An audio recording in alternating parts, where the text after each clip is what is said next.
I decided to end my marriage because I thought my husband, who was having money problems, wasn't worth much.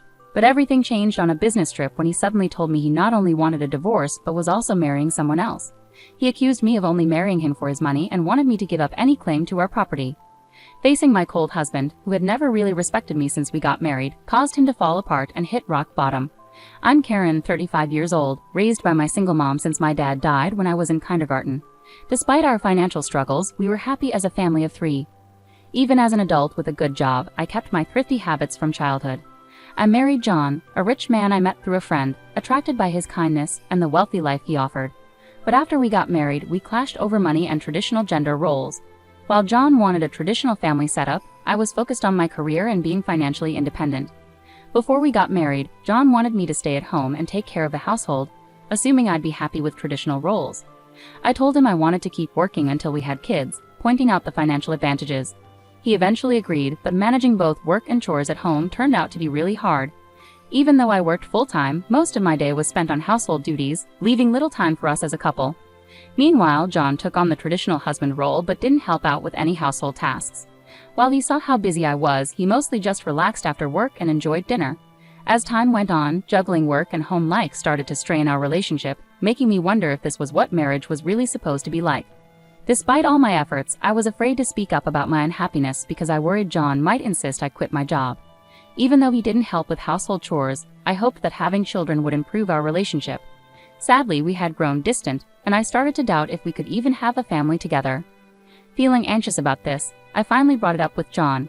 "Hey, don't you think we should start thinking about having kids?" I asked.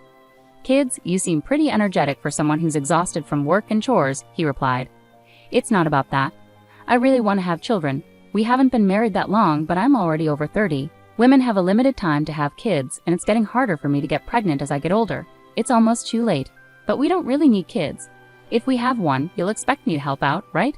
I'm busy with work, and I won't be able to help with raising a child." "It's odd to say you won't help with raising our child even before they're born, don't you think? I'm prepared to raise them on my own, but shouldn't you at least want to help? It's your child too. Raising kids is your responsibility. I work to support the family, so I won't be involved in raising them. You'll just complain that I don't help and make me out to be the bad guy. Maybe you've grown up thinking you have to have lots of kids because of being poor, but we're not poor. We don't need kids." End of discussion. With that, John abruptly ended the conversation and went to his room alone. In the living room, tears streamed down my face. Not only was my wish for children rejected, but my upbringing was also ridiculed. After that incident, our relationship quickly deteriorated. We hardly communicated, and the idea of having children seemed even further away as I continued to handle big projects at work while managing everything at home.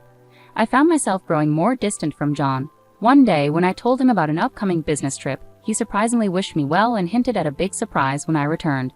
Despite my feelings of giving up on him, his kindness and smile made me waver. But when I got home, my faint hope was shattered. The front door wouldn't open. John revealed the first surprise. He had changed the locks. The second surprise was even more shocking. He told me he had filed for divorce, claiming he had forged my signature with a friend as a witness. He handed me a document to sign, giving up my rights to our property. I protested his false accusations and insisted we both renounce our property rights publicly. John stubbornly refused and redrafted the document on his computer, sparking a tense argument.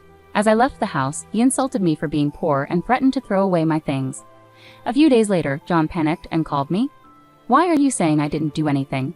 What's going on?" I asked. "I've been told to leave the apartment," he said.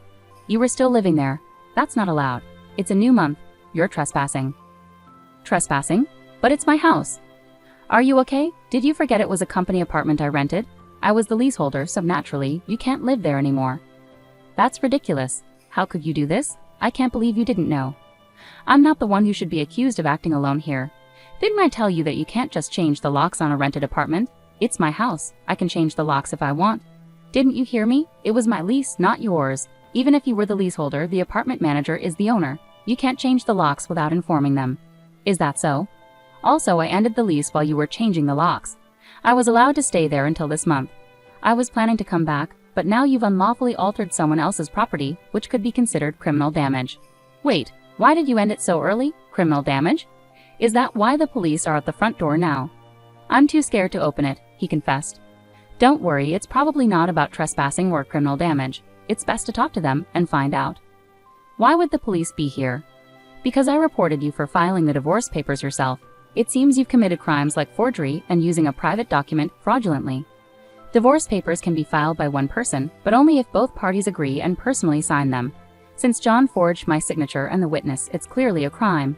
He seemed unaware of the severity of his actions, so I pressed on. So the divorce papers you submitted are invalid, and your marriage to Susan can't happen either. How do you know about Susan? Did you think I wouldn't find out? I hired a private detective agency to thoroughly investigate your affair with Susan. It was challenging to manage during a busy time at work. You even had a lavish wedding ceremony while I was supposedly on a business trip. Wait, your business trip was a lie? Yes, I took time off work, despite being busy, to gather evidence and prepare documents. I knew about you bringing Susan home. It would have been impossible to do all this while working. After I revealed everything, John was speechless and sounded upset, even over the phone. Then he pleaded with me, "Please don't tell Susan. I'm divorced? Why would I? There's no truth to that." Really? Thank you. Are you misunderstanding something?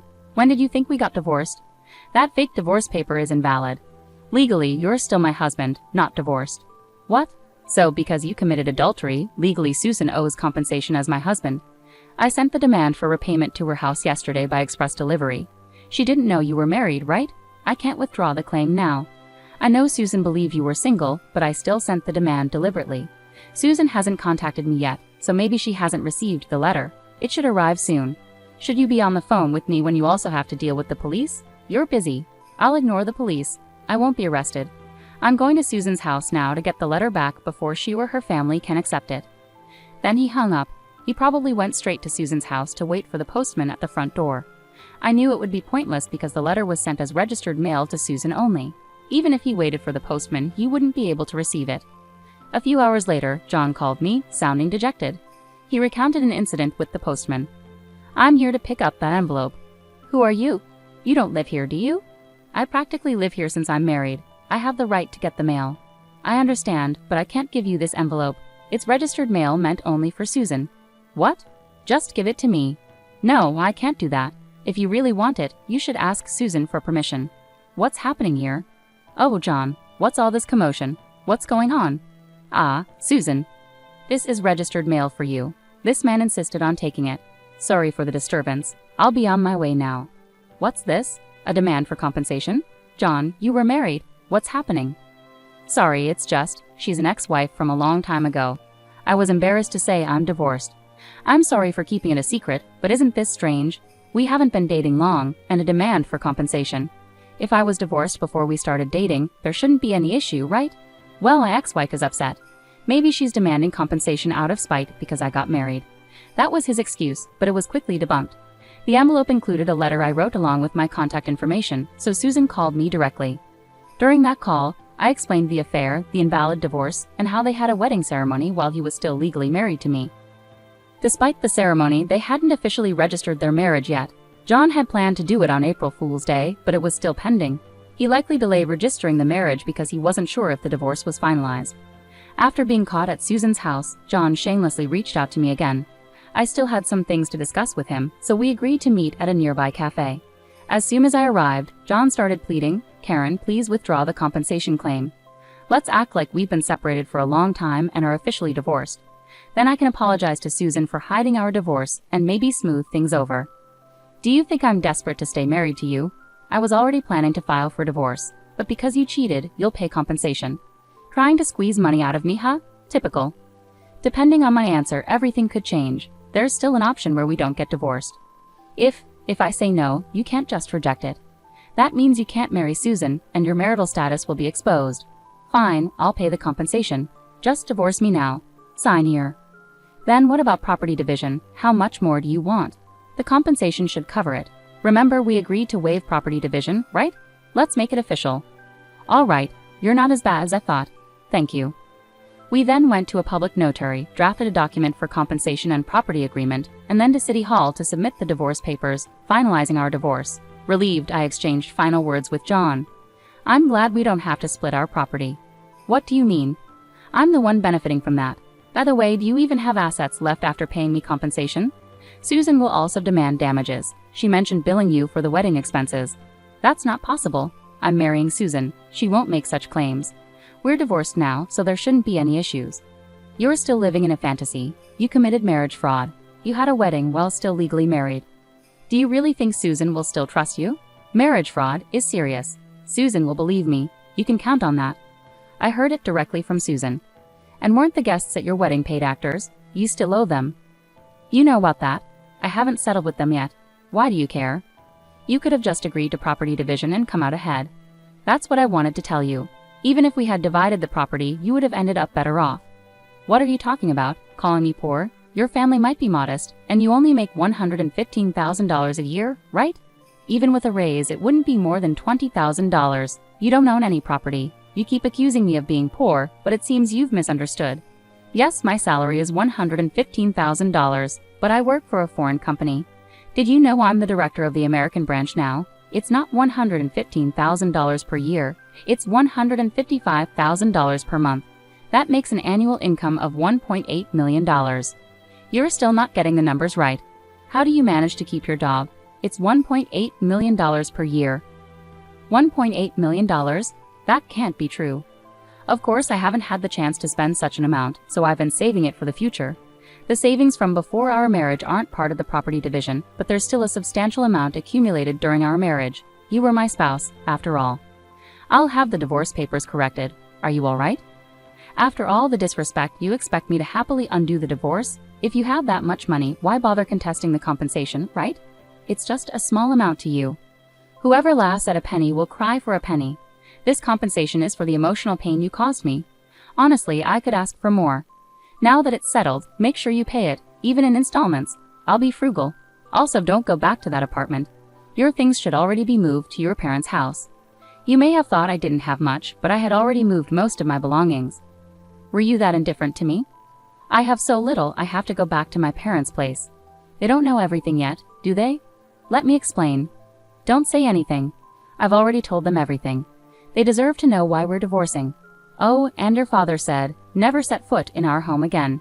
He collapsed and I left the cafe. Later I heard he caused trouble at the police station. Despite my advice, he returned to the apartment.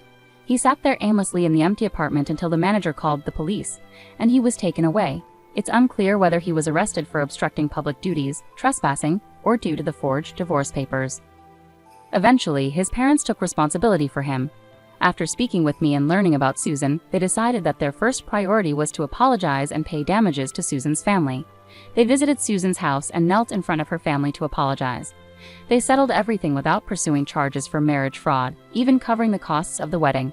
I had expected them to pursue legal action, so it was disappointing that they didn't. So I decided to pursue legal action against him for forging the divorce papers. John offered a settlement, but I refused to withdraw the lawsuit. I didn't want him to think that his actions could be resolved simply with money.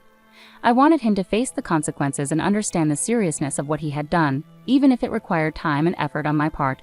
I left everything in the hands of my lawyer to ease the burden on myself. Although it took time, John was exposed for his actions and the marriage fraud. He couldn't continue working at his company after being detained by the police and subsequently going absent without leave, leading to his eventual termination. He ended up living with his parents, working long hours at a relative's construction company. His father took control of his earnings, leaving him with very little income. I had expected his parents to support him, but they were stricter than I imagined. They paid the compensation I was owed and settled with Susan's family, planning to make John work tirelessly until he repaid everything. He lived in a makeshift accommodation without electricity, receiving only $5 per day for food, which was deducted from his earnings. Their intention was to pressure him until he paid off his debts, and then they planned to push him out, a harsh consequence after years of relative comfort. After the divorce was finalized, I was offered a position at our head office abroad, so I moved overseas. I had concerns that John might try to reach out for help or harbor resentment, but moving abroad eased those worries. Initially, I thought work would be my focus for a while, but soon I found a new relationship. I'm now dating a foreign executive from our head office, and I'm pregnant with plans to marry soon. I've been open with him about my past and my ex-husband, and he's been understanding and supportive. I'll be taking maternity leave soon and intend to return to work, with his full support.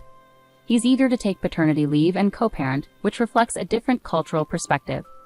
After enduring torment from my ex-husband, I finally feel like I'm achieving genuine happiness and confidence in building the family I've always dreamed of. Many people suffer due to selfish spouses, and while divorce isn't always the ideal solution, enduring in silence isn't virtuous either. It's crucial to understand that honest discussions can lead to resolutions, and sometimes divorce becomes the necessary path forward.